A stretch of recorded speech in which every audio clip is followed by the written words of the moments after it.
Habib ini dzurriyyah Rasulullah, darah dan dagingnya mengalir darah daging Rasulullah sallallahu alaihi wasallam. Tetapi bukan orang yang maksum, bukan sosok yang suci dalam arti tidak pernah berbuat kesalahan, karena bukan nabi. Dzurriyyahnya Rasulullah ini bukan Rasulullah, tetapi ada keistimewaan karena darah dagingnya, nasabnya bersambung kepada baginda Rasulullah sallallahu alaihi wasallam. Ulama ahli nasab menyepakati hanya dua, dari jalur Sayyidina Hasan dan dari jalur Sayyidina Husain, tidak lainnya, dengan sejumlah dalil hadis ya. Kemudian bagaimana kalau oknum, saya katakan oknum habaib, ada yang dinilai tidak baik lalu dikomentari oleh seseorang karena sudah media massa memframingnya menjadi buruk, mencitrakan buruk atau bagaimana, dan beliau misalkan punya perilaku yang memang secara sekilas pandangan mata seperti memprovokasi, seperti mengeluarkan beberapa kalimat yang tidak santun dan seterusnya. Nah, perbuatan jelek tetaplah jelek siapapun pelakunya. Ini ya, ada satu gambaran yang sangat tepat, dan ini yang menyampaikan Habib sendiri.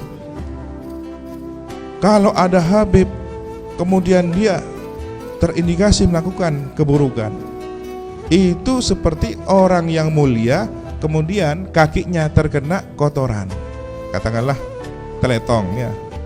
Yang namanya teletong tetap teletong, dibersihkan teletongnya, maka kaki orang mulia ini tetap mulia gitu. Jadi omongnya tetap jelek, provokasinya tetap buruk, Habibnya baik karena nasab, perilakunya yang tidak baik. Terus apa kewajiban kita? Dzurriyyah Rasul, kita punya kewajiban karena ini adalah keturunan baginda Rasulullah. Rasulullah berjasa kepada kita karena menyampaikan risalah agama ini rahmatan lil alamin, dan seluruh semesta diciptakan dari nurnya baginda Nabi Muhammad. Maka kita berhutang jasa kepada beliau. Sebagai bentuk rasa hormat, hormati keluarga beliau. Jadi perintahnya agama hanya menghormati, bukan mentaati.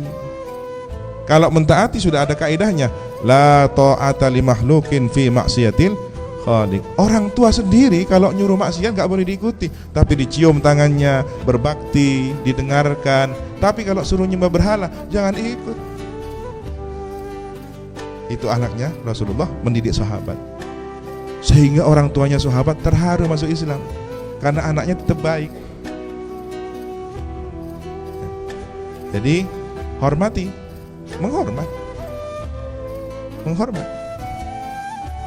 mencintainya, mencintai, tapi jangan ditaati secara mutlak. Lihat dulu, baik apa enggak? Oh baik, taati. Kok ngajak pada keburukan? Jangan ditaati. Cinta, cinta. Sama halnya dengan kita punya pasangan hidup, ya, punya suami, punya istri. Kita cintai istri kita, anak-anak kita. Tapi ketika dia sudah berbuat salah, apakah kemudian cinta kita berubah?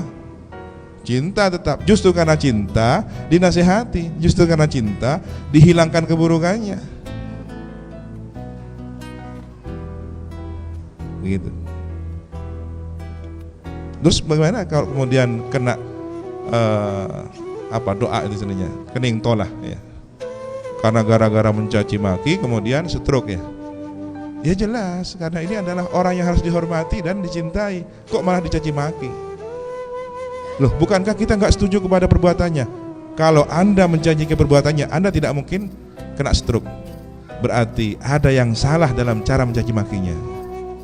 Kalau sudah mencaci maki pribadinya, individunya, bahkan nasabnya, hati-hati. Disitulah doa buruk menimpa pelakunya. Ya. Jadi yang kualat itu bukan karena kemudian karena Habibnya, enggak. Ya. Karena dia itu melampaui batas, membenci perbuatannya. yang mestinya hanya perbuatannya saja yang dibenci sampai kepada individunya. Ya, ini yang salah dan ini yang sedang terjadi di negeri ini. Mudah-mudahan kita lulus dari ujian fitnah zaman ini.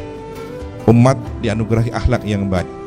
Umat diberi kecerdasan mana yang harus dibenci dan mana yang harus dicintai, dan bagaimana cara membenci yang baik dan mana cara mencintai yang baik.